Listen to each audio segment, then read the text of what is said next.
Good evening, this is John Lucas again. I'm going to try to do a little short video on turning coves. Now, as many of you know, almost everything in wood turning is either a bead, this is an elongated bead, this is a rounded bead, or coves. This is a bead with a cove cut in the middle of it. This is part of a lamp that I was working on. Coves can be very gradual, such as this cove followed by a bead that Nick Cook cuts in his rattles. They can be partially cove, such as this biscuit cutter that my friend Randy does. There are, of course, lots of coves and beads in Christmas ornaments of all different shapes. So we're going to try and turn a cove now, and I'll show you how to do it.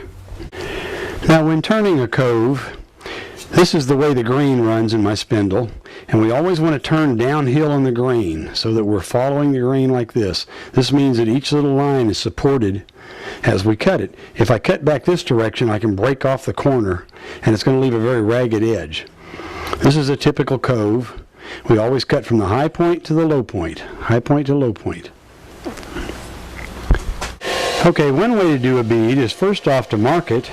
Then you take a parting tool and you cut down to the depth that you need for your cove. So we're going to make one about the same as that one over there.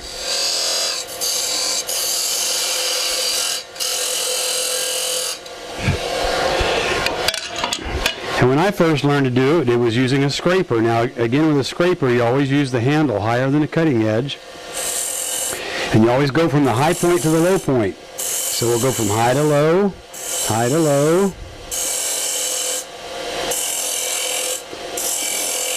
I have to alternate sides because if I catch the right-hand side with this, I could get a catch. So I want to start from there and go down to the bottom. Start on this side, go down to the bottom.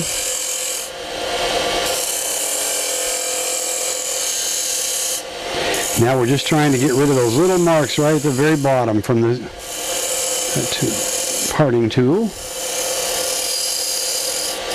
Now you have to be very gentle on these cuts. Don't be aggressive. Just be very easy. The difficulty of doing this with a scraper is it's a little bit hard to control the shape. And usually it doesn't leave as clean a finish. There's a little bit of tear out. This was pretty clean. This was freshly sharpened with a nice burr. And it's pretty clean looking. And one of the reasons I don't use a scraper to cut coves is if you're cutting several side by side and you want very, very crisp corners,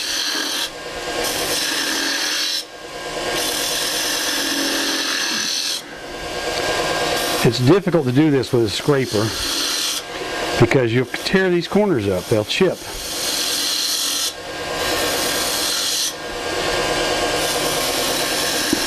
But with a spindle gouge, I can get a corner that will almost cut you.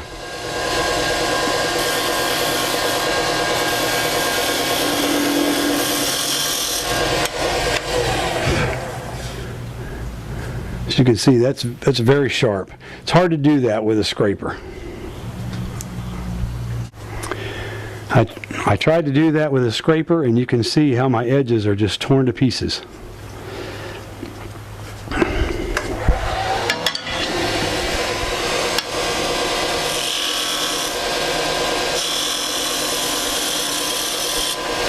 But we'll just use a spindle gouge.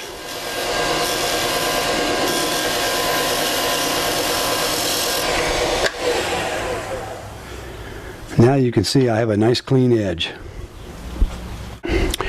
The biggest problem, one of the biggest problems of using a scraper is that I have to have a cove bigger than my scraper. Now I could always go to a very small scraper and get a smaller cove, and that does work also. But it requires, obviously, a different tool for each one. It can also be difficult to get a very steep-sided shape. I have to change tools or change scrapers to do that. With a spindle gouge, I would do the same thing. Use my parting tool.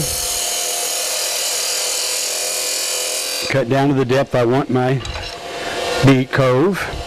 And then I start from the other side. Now, you have to think of this like scooping out ice cream. See how I'm moving the tool? You could stick it in there, but this is using it like a scraper if I stick it straight in. What I want to do is I want to be rubbing the bevel. So I'm rubbing the bevel, I turn the tool with the flute down, and I make this scooping action. So we'll go over here and we'll make it that way.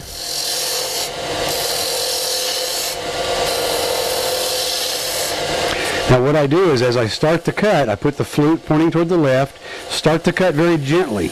I have to establish a little shoulder like that for the tool to rest on. And I have to have the flute pointing in the direction I want to go. So if this needs to be a very deep cove, I get the cut started. Now the flute's on there, so it's not going to go anywhere.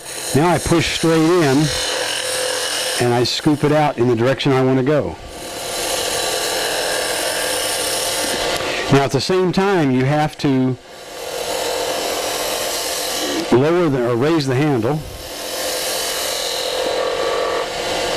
What I'm trying to do is stop cutting at the bottom. See how the bevel is riding right now, but I'm not cutting? That's because I lowered the handle. I said raised. Scoop it down. See, we're just scooping ice cream here. Now I get the bevel pointing exactly where I want to go, and I make a very light cut till I get a shoulder started. Then I push it in. And as I get toward the bottom, I rotate it flat, being careful not to hit that other side. If this hits that side over there, I can get a catch. Start the tool cutting. Now again, it's very important to get the bevel going where you want it to go and make a very light cut. If you make a hard cut, it'll kick it out hard if it's not pointing in the right direction. So make a light cut, we get a shoulder started, push it in. I watch the back side. I don't watch where I'm cutting. I watch the shape of the cove.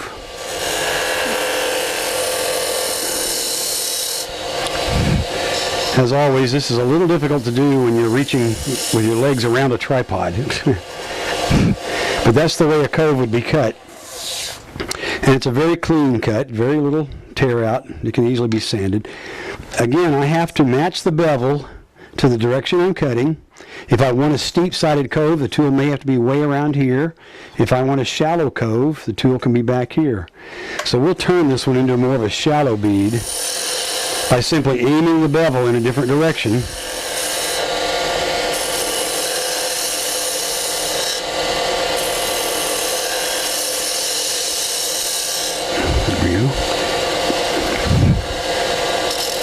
Now again, you have to start it. If I start it aggressively and I don't have the angle right, it wants to run backwards like that. So I'm going to start it very gently, get my shoulder started, push it in.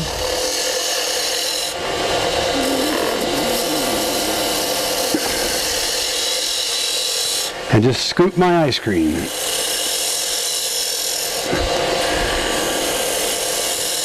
Now what you can't see on the camera is I'm doing these movements with my body. So when I get right here, I've got the handle down. I can simply raise my body up very slightly, and right about there it starts to cut. And that's how you control the depth and the shape of the cove. Okay, now I'm going to show you a little trick that really helped me when I was cutting coves early on. First of all, we'll cut that cove where I want it. I can take away some waste.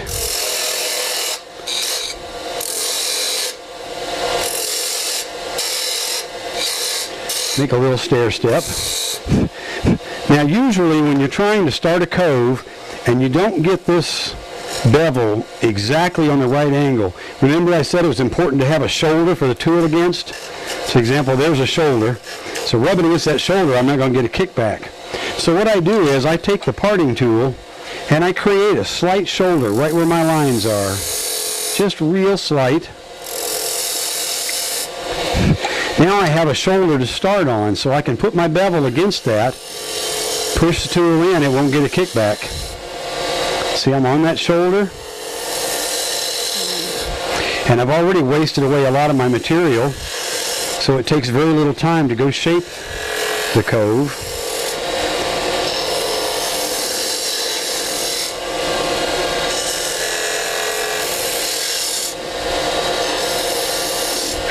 Now another alternative, if you're concerned about having a really, really clean finish, is to start the cove with your skew.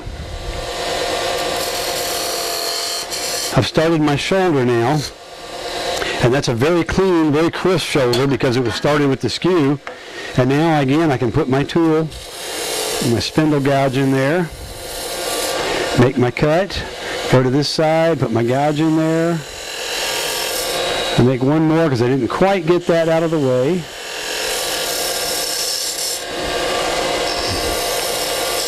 There we go.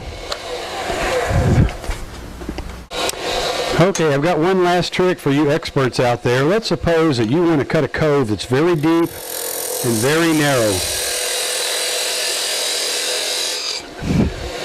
That's pretty deep and that's pretty narrow. Obviously I can't do that with my spindle gouge. I couldn't even do that with my detail gouge because it's too narrow. If I try using a very, very narrow detail gouge, it would chatter too much. So I use the toe of the skew. Let's get started.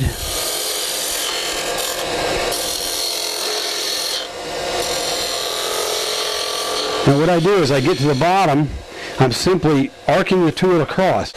Okay, I don't know if you'll be able to see this very effectively, but as I go across the bottom, I'm turning the tool this way, but I have to be very, very careful not to touch this part of the skew on this part of the lip. So we'll go to both sides. Kind of visualizing the shape as you go. And what I'm doing really is the toe of the skew is almost kind of acting like a scraper.